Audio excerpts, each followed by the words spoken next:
Welcome back, everyone. It's time for another deep dive into the wild world of incident response and site reliability engineering. We've got a really interesting mix of stuff to dig into this week. Everything from how our current tools for observability might actually be holding us back, to how AI could completely change the way we deal with incidents. Like there's this buzz in the air, right? This mix of excitement and maybe a little bit of anxiety about what's coming next. And I'm really looking forward to unpacking all of that with you today. So one article that really grabbed my attention was this one by Ivan Burmistrov. And he's making this really interesting argument that our obsession with logs and metrics and traces, the things we usually rely on for observability, they might actually be making things harder when we're trying to figure out what went wrong. He's saying it creates all this unnecessary complexity, makes it harder to get to that root cause. And I got to admit, that really hit home for me because I've definitely been in those situations, like drowning in a sea of data, totally lost, no idea where to even start. Have you ever felt that kind of observability frustration? Oh, absolutely. It's like a rite of passage for anyone in this field, right? I think we've all been there. Take open telemetry, for example. It's incredibly powerful, but sometimes it feels like it's adding to the noise instead of making things clearer. It's like we're trying to force every single piece of information into these neat little categories, logs, metrics, traces. But that can actually make it harder to see the bigger picture, especially when you're dealing with something totally new, something that doesn't fit neatly into those boxes. Yeah, that makes sense. It's like trying to solve a jigsaw puzzle with the wrong pieces, right? That Oh, never yeah. give you the total picture. So if that's the problem, what's the solution? Burmistrov is proposing this idea of wide events. I'm curious, what are those exactly? And how do they help us deal with all this complexity? So, a wide event, think of it like a snapshot. It captures all the important information about a specific event all in one place. He uses this great example of tracking ad impressions. Instead of having separate logs, metrics, and traces for every little thing about that impression, a wide event would capture everything all at once. The ad ID, demographics of the user, placement details, campaign information, even the user's operating system, all of it. Wow, I can see how having all of that in one place would be incredibly useful when you're investigating an incident. But doesn't that create other problems? I mean, packing in that much detail, does it affect performance or storage or analysis? How does it scale? Those are all good questions, and honestly, the article doesn't really dive deep into the practical side of implementing wide events on a large scale, but what's really fascinating is the potential it unlocks. Burmistrov emphasizes packing those events with as much detail as possible right from the start, because, and this is key, you never know what might become important later on. It's about being ready for those unknown unknowns, the unexpected problems that pop up during an investigation. Yeah, it almost sounds too good to be true. Like, are we really saying we can solve any problem, no matter how unexpected, just by having enough data? Can you give me a real-world example of how this might actually work? Sure, Burmistrov talks about his experience using a system called Scuba at Meta, which was built on this idea of wide events. He describes a scenario where they were debugging an issue with ad impressions. And what really struck me was how he was able to find the root cause without knowing anything about the system beforehand. He just started exploring the data in Scuba, slicing and dicing it by different fields until a pattern emerged. And he was able to zero in on this specific combination of operating system version, app version, and campaign type that was causing the problem, all without having to predefine those combinations as metrics. That's incredible. It's like having a detective magnifying glass for your data. I can see why he describes it as observability paradise. Hmm. But I'm still curious about Scuba or any system based on wide events. Like, how does it actually work in practice? What makes it different from what most of us are using right now? The key difference is this idea of explorability. In Scuba, every field is easily accessible and searchable. You can see all the possible values for a given field and even get detailed descriptions, which helps you understand the system as you're exploring it. Imagine being able to instantly filter your data by any attribute you can think of without having to worry about cardinality limitations or predefined dashboards. I'm starting to see how this could completely change how we approach incident investigation. Instead of being limited by what we thought to track beforehand, we'd have the flexibility to ask any question of our data, even if we didn't anticipate it in advance. That's a game changer, especially in these complex, constantly evolving systems. But as exciting as these new observability tools are, there's another force at play that I think could be even more transformative: artificial intelligence. I've got this article by Neil Murphy titled LLMs Won't Save Us, and he's exploring the role of AI in infrastructure engineering, particularly in incident management. He seems a bit cautious, though, highlighting the potential downsides of relying too much on AI. I'm sensing a bit of tension here. between those who are super excited about AI's potential and those who are a little wary of its limitations. How do you see this playing out in the industry? I think Murphy's caution is totally valid. There's definitely a lot of hype around AI, and it's easy to get swept up in it. But we have to remember that AI is a tool, not some magic solution. And like any tool, it can be used effectively or ineffectively. I think there's a fundamental difference in mindset between the AI world and the infrastructure world. AI folks are coming from this move fast and break things mentality, iterate quickly, while infrastructure engineers are all about stability, predictability, minimizing risk. So you're saying there's a bit of a culture clash. And how does that clash play out when we're talking about AI's role in incident response? It's interesting, right? And it gets even more complicated when you think about the jobs to be done. Murphy argues that we need to be really clear about what we want AI to do in incident management and what tasks are still best left to humans. AI excels at things like pattern recognition, anomaly detection, and data analysis. But when it comes to understanding those subtle nuances of complex systems, making judgment calls in uncertain situations, communicating effectively during high-pressure incidents, humans still have the upper hand. I see your point, Yeah. but I can't help but wonder if that line might blur as AI keeps evolving. Mm. Could we eventually see AI systems that can not only find problems, but actually understand their context, suggest solutions, even communicate those solutions to human operators in a clear, concise way? It's possible, for sure. And that brings up some really interesting questions about the future of incident response roles. Will AI eventually replace human SREs altogether? Or will it just enhance our abilities, let us focus on the more strategic stuff? While AI handles the routine, predictable aspects of incident management. That's a great question, one that I think we'll be wrestling with for a long time to come. Personally, I'm optimistic about AI's potential to make incident response in SRE better. I think it has the power to automate tedious tasks, find patterns we'd never see on our own, ultimately help us build more resilient systems. But, like Murphy points out, we have to be careful about over-relying on AI. We can't just hand over control and assume it'll magically fix everything. We need to think carefully about how we integrate AI into our workflows. Make sure it's supporting human decision-making, not replacing it. And we need to be aware of potential biases that can be baked into AI systems. We have to make sure the data we use to train these models is representative and unbiased, and that the models themselves are designed and implemented in a fair and ethical way. Speaking of potential pitfalls of new technology, I think it's worth taking a quick look at the world of serverless computing. We've got this blog called Serverless Horrors, and it's full of cautionary tales about unexpected bills, runaway costs, systems spiraling out of control. What stands out to you from these stories? Have you got any serverless horror stories of your own? Oh man, those stories are enough to make any SRE's hair stand on end, right? It's a stark reminder that serverless, for all its benefits, definitely comes with its own set of risks. That lack of visibility into the underlying infrastructure can make debugging a nightmare. And the pay-as-you-go pricing can lead to some nasty surprises if you're not careful. Yeah, you're telling me there's this one story about a developer who woke up to a $70,000 bill from Google Cloud Storage, just because a simple coding error triggered an endless loop. And another one where someone racked up a $23,000 Vercel bill because of a sudden traffic spike from a spam attack. Ouch, those are painful lessons to learn. Makes you realize how quickly things can go south in a serverless environment, and how hard it can be to regain control once things start to spiral. For sure. It's a reminder that robust monitoring and alerting are absolutely essential in a serverless world. You need to know what's happening in your environment in real time, and you need to be alerted immediately if anything deviates from the norm. But even with the best monitoring in place, debugging serverless issues can be tricky. You don't have the same level of access to the underlying infrastructure as you do with traditional servers. So how do you actually troubleshoot problems in a serverless world? What are some things our listeners can do to avoid becoming the next serverless horror story? That's a great question, and honestly, I think it deserves a lot more attention than it gets. Those traditional debugging techniques, like attaching a debugger or looking at logs on a specific server, they just don't apply in the serverless world. You're dealing with these ephemeral functions that pop up and disappear on demand, often running in containers you can't directly access. One of the most important things you can do is design your serverless applications with observability in mind from the very beginning. That means using structured logging, implementing distributed tracing, instrumenting your code to give you meaningful insights into what's going on inside those functions.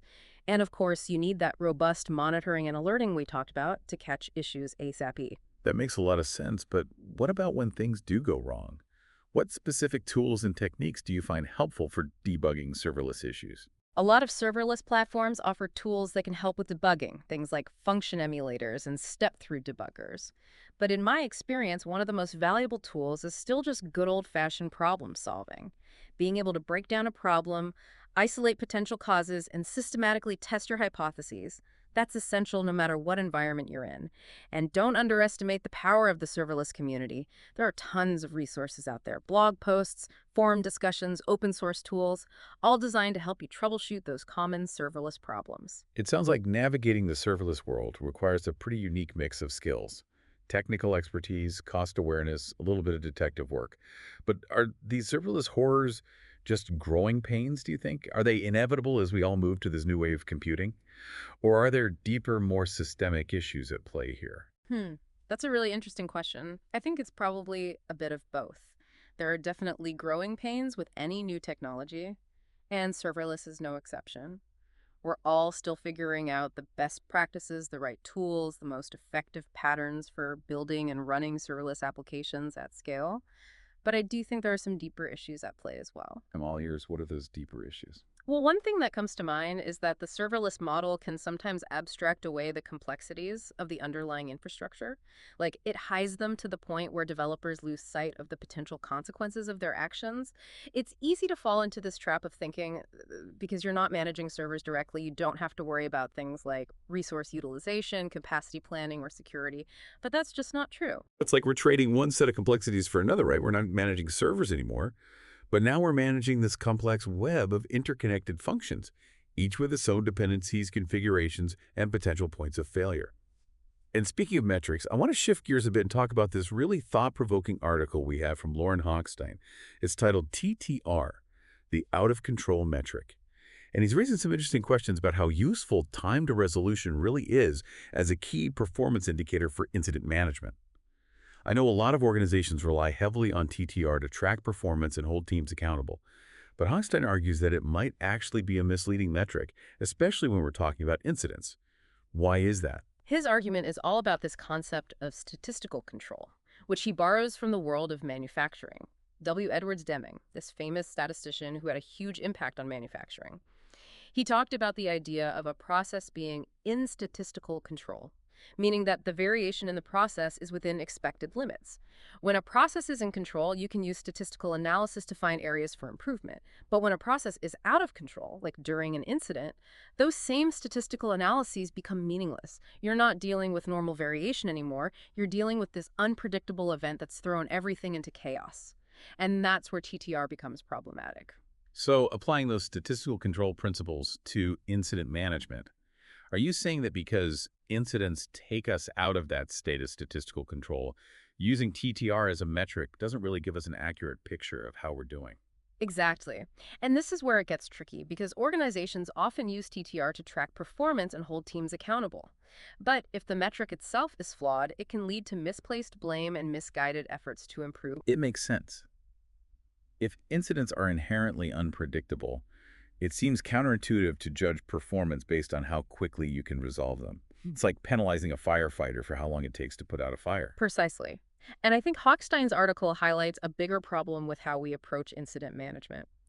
We tend to fixate on metrics like TTR because they're easy to measure and track, but they don't necessarily tell us what's truly important. What are some alternative metrics or approaches we should be considering then? What should we be focusing on, if not just the speed of resolution? Instead of obsessing over how quickly we can get back to normal, maybe we should be focusing on how well we learn from incidents, how effectively we prevent similar incidents from happening again, and how we improve the overall resilience of our systems. I like that. It's a more holistic approach, Yeah.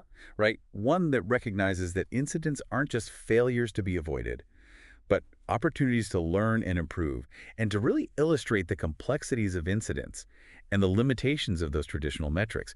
We've got this fascinating story from Lawrence Jones' blog about a game day that went horribly wrong. Oh, yeah, that's a classic example of how seemingly minor oversights can have huge consequences, especially when you're dealing with these complex interconnected systems. Walk me through it. What happened? So they were running everything, production and staging, in a single Kubernetes cluster. And they were using pod priorities to manage resource allocation. Okay, sounds pretty standard so far. But here's the thing. When they first implemented pod priorities, they skipped applying them to some critical deployments. including, etc., their cluster management system. They figured they'd be separating the cluster soon anyway, so they decided to defer that work. The classic "we'll fix it later" trap. I've fallen into that one myself more times than I care to admit. Happens to the best of us. And you know how it goes later, often never comes.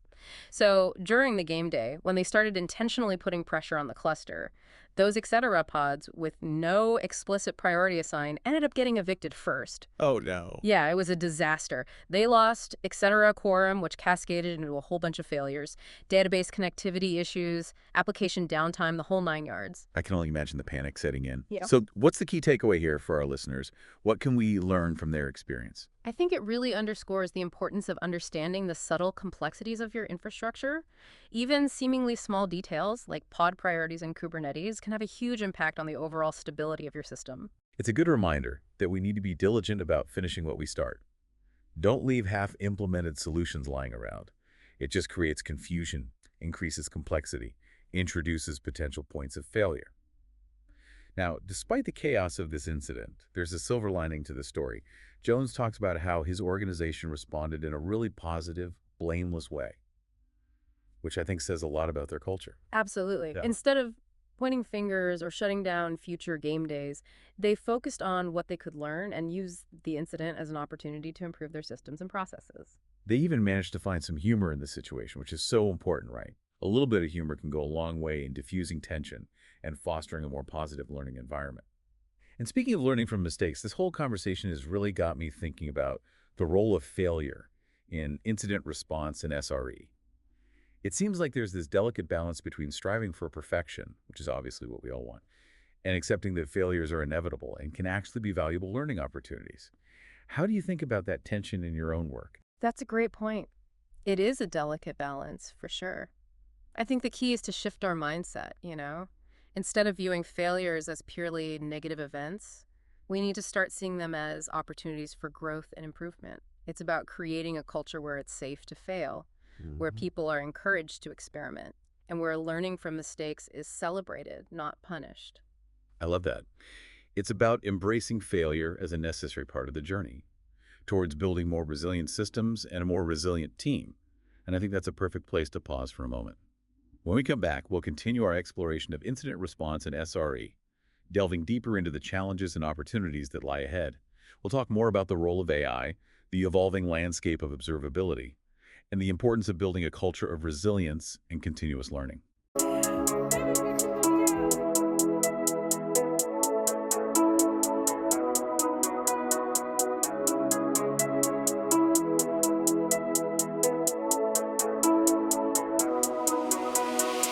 It's interesting, isn't it, how that game day story really highlights not just the technical side of incident response, but the human element, too. Oh, absolutely.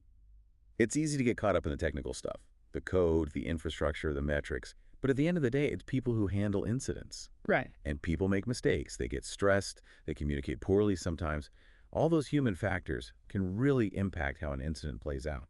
That's why building a blameless culture is so important. It's not about ignoring mistakes, it's about creating an environment where people feel safe to acknowledge them, learn from them, and share those lessons with the team. If people are afraid to speak up because they're worried about getting punished, then we'll never get to the root of the problem, and we'll just keep making the same mistakes over and over. That makes a lot of sense. Shifting the focus from blaming individuals to understanding the systemic factors that contribute to incidents, recognizing that everyone makes mistakes, and that those mistakes can be valuable learning opportunities. But how do you actually create that kind of blameless culture? Sounds great in theory, but it seems like it would be really hard to put into practice, especially in organizations that have a history of finger-pointing and blame. It's definitely not easy, but it's crucial. It starts with leadership setting the tone. If leaders are open about their own mistakes and encourage others to do the same, it creates a ripple effect throughout the whole organization.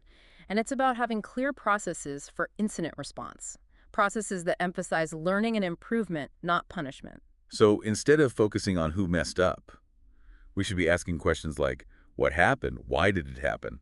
How can we prevent it from happening again? Exactly. And it's about documenting those lessons learned and sharing them widely so everyone in the organization can benefit. That brings us back to those game days we were talking about earlier. Lawrence Jones's story shows how they can go horribly wrong, but I still think they're incredibly valuable for building resilience. What are your thoughts on game days? Are they worth the risk? I think they're an essential tool for preparing for incident response, but you need to approach them carefully. It's not about deliberately breaking things just for the fun of it. It's about simulating realistic scenarios in a controlled environment. So you can find weaknesses in your systems and processes and practice your incident response procedures. And build confidence within the team, right? Mhm. Knowing that you've rehearsed for different scenarios can make a huge difference when you're facing a real incident. All right, let's shift gears for a minute and talk about the elephant in the room. Or maybe we should say the AI in the incident response room. It's definitely a hot topic these days, lots of excitement mixed with a healthy dose of skepticism, and I think both are warranted. AI has the potential to revolutionize how we approach incident response, but it's not a magic solution. We need to be realistic about what it can and can't do. I totally agree. And I think this is where Niall Murphy's point about the jobs to be done is really important. We need to be clear about what role we want AI to play in incident management and what tasks are still best handled by humans. What are your thoughts on that? Where do you see AI fitting into the incident response workflow? I think AI can be incredibly helpful for things like data analysis, pattern recognition, and anomaly detection. Imagine being able to feed all your logs, metrics, and traces into an AI system, and it instantly identifies patterns and anomalies that would take a human hours, maybe even days to find.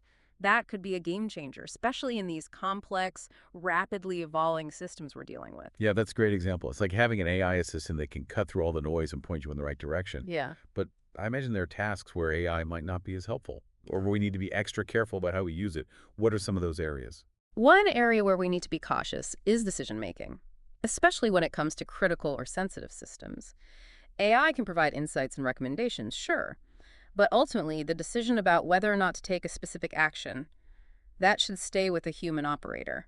We need to make sure there's always a human in the loop.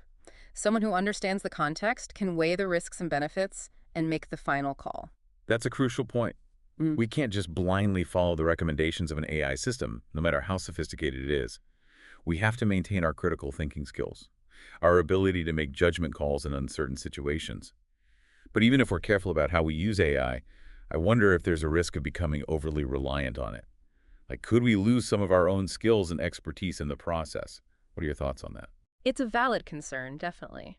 If we become too dependent on AI to tell us what to do, we might lose the ability to think critically and creatively, to adapt to new situations, to develop that deep understanding of our systems that comes from hands-on experience. It's like relying too much on GPS navigation, you know? You might get to your destination faster, but you might also miss out on learning the route and exploring the surrounding area. That's a great analogy. So how do we find that balance? How do we use the power of AI without sacrificing our own human expertise? I think it's about treating AI as a tool that enhances our abilities, not a replacement for human judgment. It's about using AI to improve our understanding of complex systems, to identify potential problems before they turn into major incidents, to automate those routine tasks so we can focus on the more strategic and creative aspects of our work. I like that framing. Using AI to free up our time and mental energy so we can focus on the things humans are really good at. Problem solving, collaboration, innovation. Now, before we wrap up this deep dive, I want to circle back to something we touched on earlier, serverless. Yeah, those serverless horror stories were pretty eye-opening, weren't they? They really highlight the potential risks of this new approach to computing and underscore the need for careful planning, robust monitoring, and a deep understanding of the serverless ecosystem. To say the least.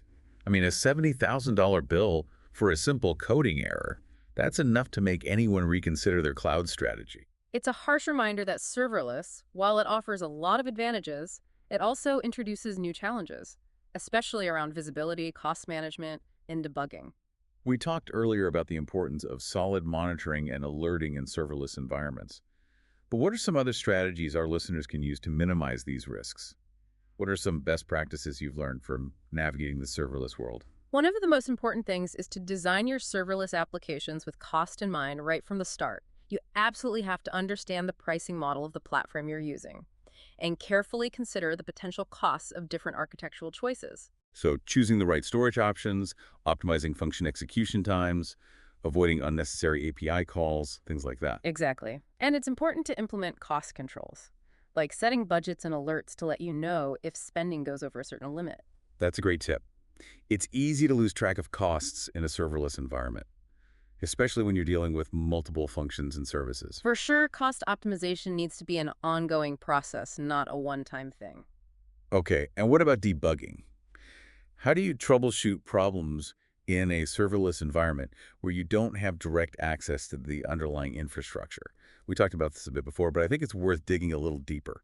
It can definitely be more challenging, that's for sure. Those traditional debugging techniques, like attaching a debugger or inspecting logs on a specific server, they don't really work in the serverless world. You're dealing with these ephemeral functions that appear and disappear as needed, often running in containers you can't access directly.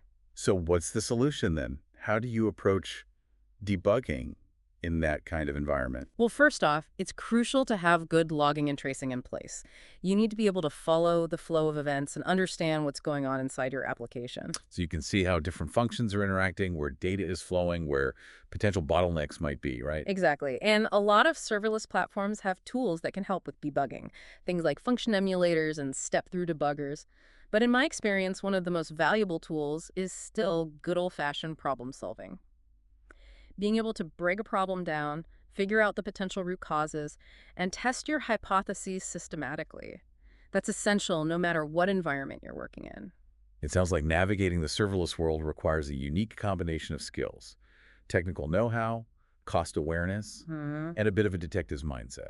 You could say that it's a fast-changing landscape, one that requires flexibility and a willingness to learn and adapt. And to embrace the occasional serverless horror story as a valuable learning experience. Exactly. Sometimes you just got to learn the hard way. Speaking of learning the hard way, that game day story really highlights the importance of understanding your systems deeply, even the parts you don't interact with every day. It's so easy to think, oh, that's someone else's problem, or I'll deal with that later. Huh. But when things go wrong, it all becomes your problem. And those seemingly small details you overlooked can come back to bite you when you least expect it. It's a good reminder that we need to be constantly learning, Hmm. questioning our assumptions, and always trying to improve our understanding of our systems. And building systems that are designed for resilience, right?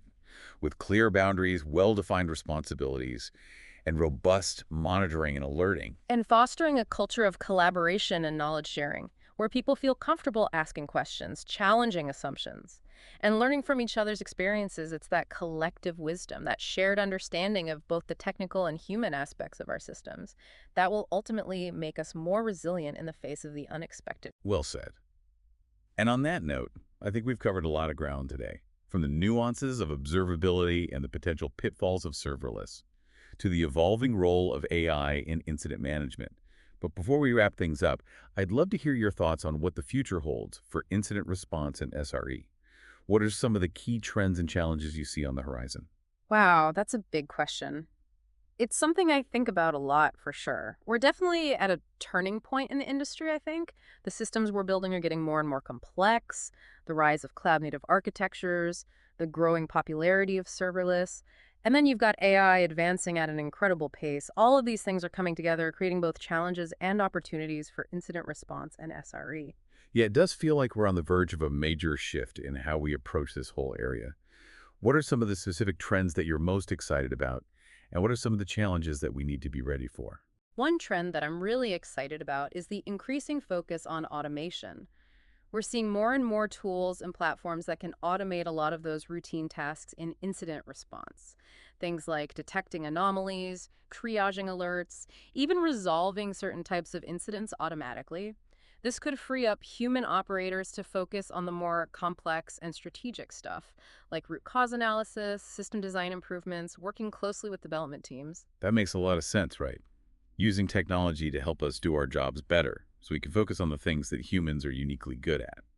But I imagine there are also some challenges that come with this push towards automation.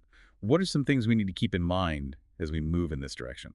Well, one challenge is making sure that automation is implemented safely and reliably. We need to be confident that these automated systems are making the right decisions, that they're not going to accidentally cause more problems than they solve. This means careful design, thorough testing, and constant monitoring. Right, and we can't forget about the human factor either. How do we make sure automation doesn't create new silos or hurt collaboration within teams? That's a really important point. We don't want to end up in a situation where human operators become too reliant on automated systems, or where they lose the ability to understand and fix problems manually. It's about striking that balance between automation and human expertise, making sure that automation is used to enhance our abilities, not replace them completely. It sounds like we need to be really thoughtful about how we integrate automation into our workflows and be prepared to adapt our roles and skills as the technology continues to evolve. What are some of the other key trends you're seeing? Another trend I'm paying close attention to is the increasing importance of observability. As our systems get more complex and distributed, it's becoming harder and harder to understand what's happening inside them. We need tools and techniques that can give us deep insights into how our systems are behaving, so we can spot potential issues before they blow up into major incidents, and so we can quickly diagnose and resolve problems when they do occur. We talked earlier about how those traditional observability tools, like logs, metrics, and traces, might not be enough anymore, and about the potential of wide events and systems like Scuba to give us a more holistic view. Do you think these new approaches to observability are going to be essential for dealing with the complexity of modern systems? Absolutely. I think they're going to be game changers. Those traditional tools just aren't equipped to handle the challenges of monitoring and troubleshooting these complex distributed systems. We need tools that can give us a unified view of the whole system across every layer of the stack, and tools that can help us make sense of the massive amounts of data our systems are generating. It's almost like we need a whole new way of thinking about and understanding our systems, a new language that's better suited to the complexities of these modern architectures. I think you're right, and I think AI is going to be a key part of developing that new language. AI systems are already being used to analyze huge data sets, identify patterns, and generate insights that humans would never be able to see on their own. I think we're just scratching the surface of what AI can do in the world of observability. It's pretty amazing to think about how AI could help us understand our systems in ways we never thought possible. But it also brings up some important questions, right? How do we make sure these AI-powered observability tools are trustworthy and reliable? How do we prevent them from becoming these black boxes that we don't understand or control? Those are excellent questions, and they're going to be critical to address moving forward. I think transparency and explainability are going to be key. We need to understand how these AI systems are making decisions and be able to audit and verify their results. We also need to be careful about how we use these tools, making sure they're used to enhance human expertise, not replace it. So it's not just about building better tools, it's about building a culture of trust and collaboration between humans and AI. Exactly. The future of incident response and SRE, I think. It's going to be all about finding that synergy between human expertise and AI assistance. It's about using AI to make us better at what we do, to automate the boring stuff and free us up to focus on what humans are uniquely good at. Things like creativity, problem solving, and collaboration. I think that's a really optimistic and inspiring vision for the future of our field. We're facing some big challenges, no doubt. But we also have some incredibly powerful tools and technologies at our disposal. And maybe most importantly, we have a growing community of passionate and dedicated people, people who are committed to building more resilient systems and making the internet a safer and more reliable place for everyone. Well, I think we've covered a ton of ground today, and I really appreciate your insights and perspectives. It's been a great conversation. It's been a pleasure. It's always fun to chat about these topics with someone who shares the same passion for incident response and SRE. Absolutely. And to all our listeners out there, thank you for joining us on this deep dive into the world of incident response and SRE. We hope you found it informative and thought-provoking. We'll be back next week with another exploration of this ever-evolving field. Until then, stay curious, stay resilient, and stay tuned.